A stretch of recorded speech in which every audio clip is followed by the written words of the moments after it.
Hello, and welcome back. Today we are reading Chapter 10, The Biggest Demon. Let's get into it. My father has always pushed me to question my knowledge, challenge my attachments, and discover new ways of understanding.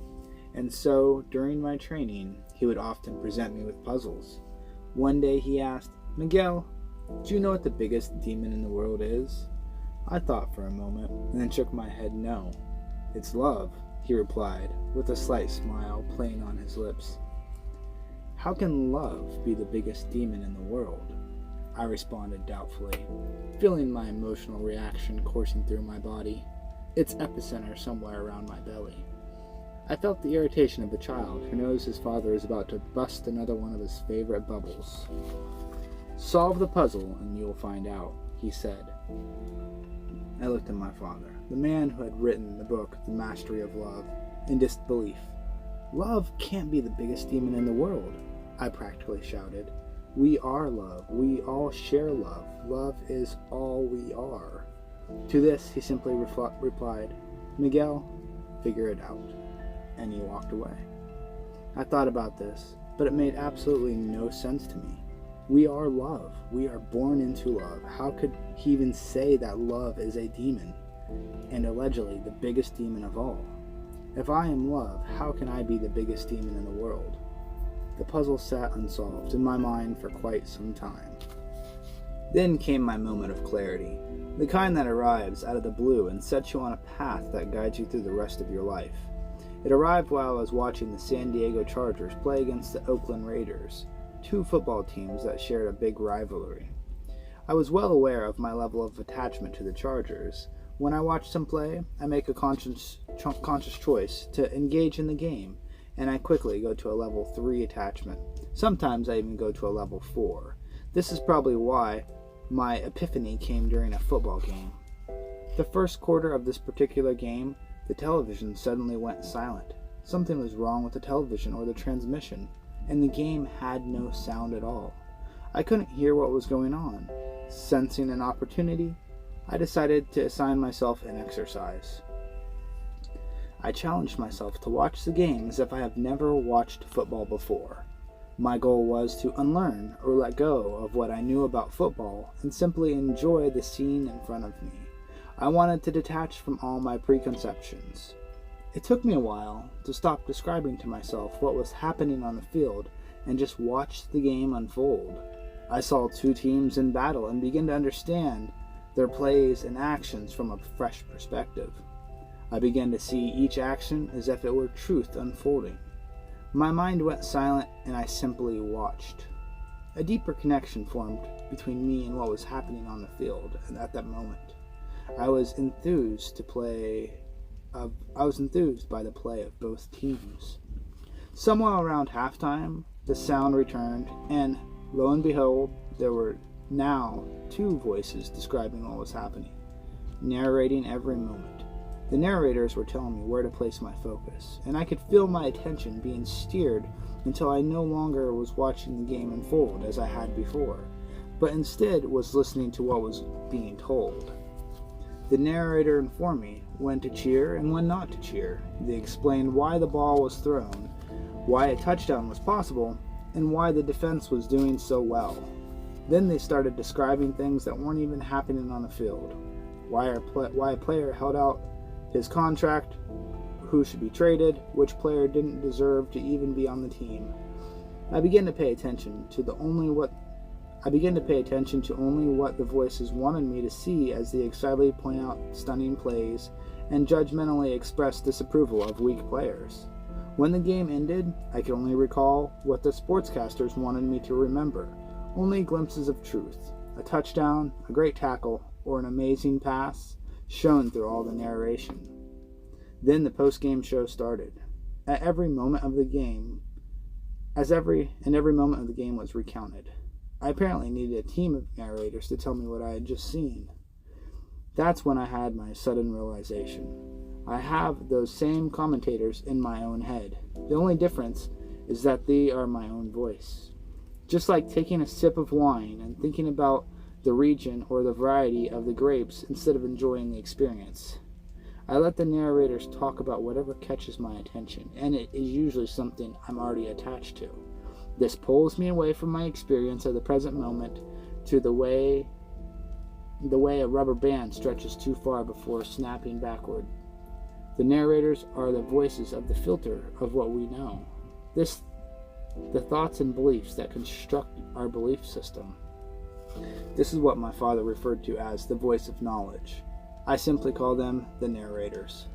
In the Toltec tradition, there is a symbol that we use to describe the chattering in our mind, the miote, which means 1,000 voices all talking at the same time. These voices are all trying to catch your attention, and the ones that speak the loudest are usually the ones that manifest in the form of an attachment. Some narrators may speak from distortion, while others may speak from truth. Through our reason, we are able to tell the difference between the two, but it's difficult for us to tell them apart if we are attached to them. Depending on which narrators we are attracted to, we'll perceive the world through their narration, thus creating our world in their image. Of course, I've always understood this on an intellectual level, but through this experience, I finally understood on a much deeper intuitive level. These narrators are the personifications of our attachments to ideas, things, and beliefs. They keep us rooted in our past experiences as we try to make sense of the present.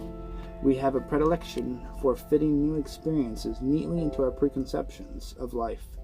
These voices also keep us focused on some idealistic goal for ourselves, something to attain in the future, or something that we might even convince ourselves we'll never attain, but think we should still strive for it. Turning our attention back to love, our narrators also play a major role in our relationships. In my own case, when I was young, I fell in love with a beautiful young lady. But after a time of just enjoying our love for each other, we grew comfortable and fell into a routine. At this point, we began to find some faults with the relationship and started to argue over what should be in order for our relationship to meet our expectations. Other than what she told me, I had no idea what was really going on in her mind. However, I knew what was going on in my mind. The narrators were commentating to the perfect girl. She should be like this, or our love should be this way. She does this to control me. How can I make her happy? I should do this. All these things my narrators told me were based on an attachment to what I believed a relationship should be in order for us to continue loving each other. All these experiences were informed by my past experiences and beliefs I had acquired growing up. I allowed my knowledge to analyze how a relationship is supposed to be, and I believed it. I no longer connecting or having a communion with my beloved. My attention was on the voice of the narrators.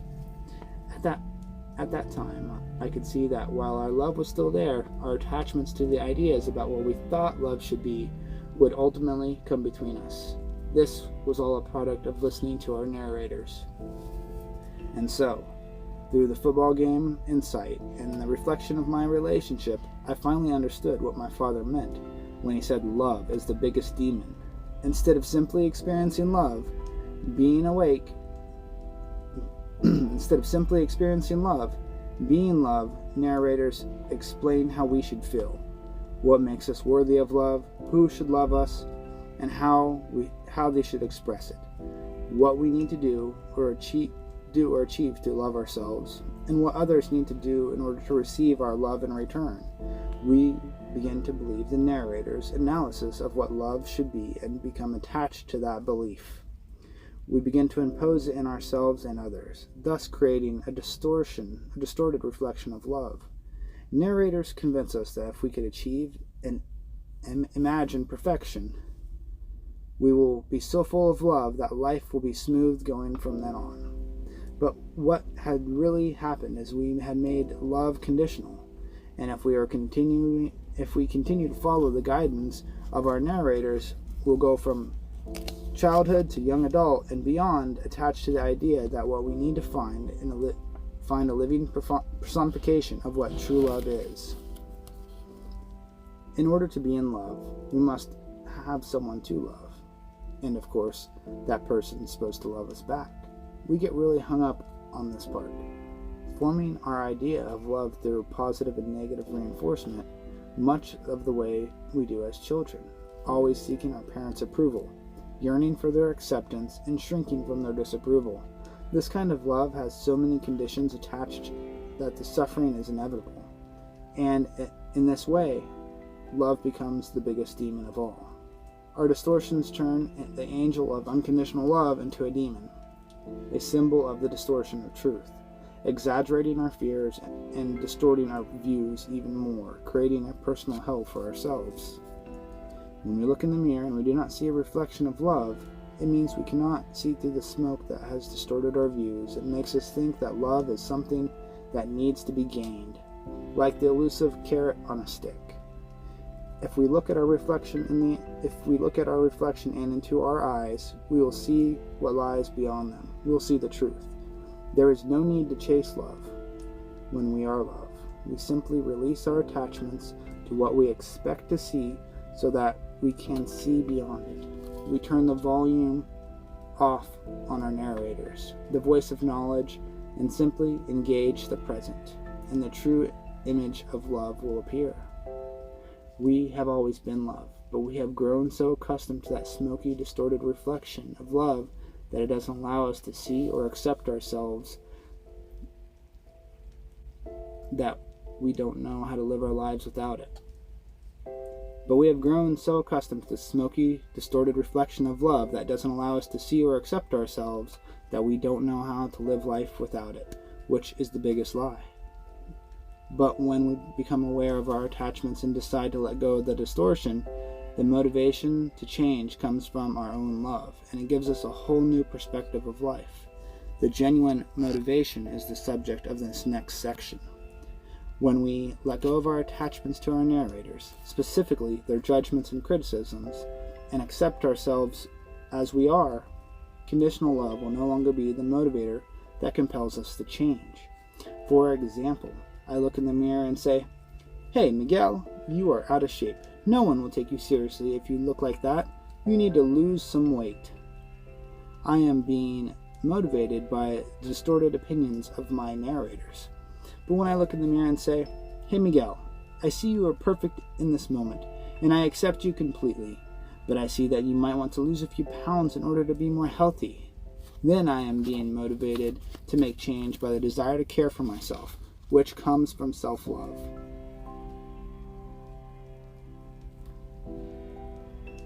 Going on a diet is not a condition by which I accept myself. Rather, I recognize the truth of my unhealthy state and I decide to make a change, not because conditional love has forced my hand, but because I love and accept myself.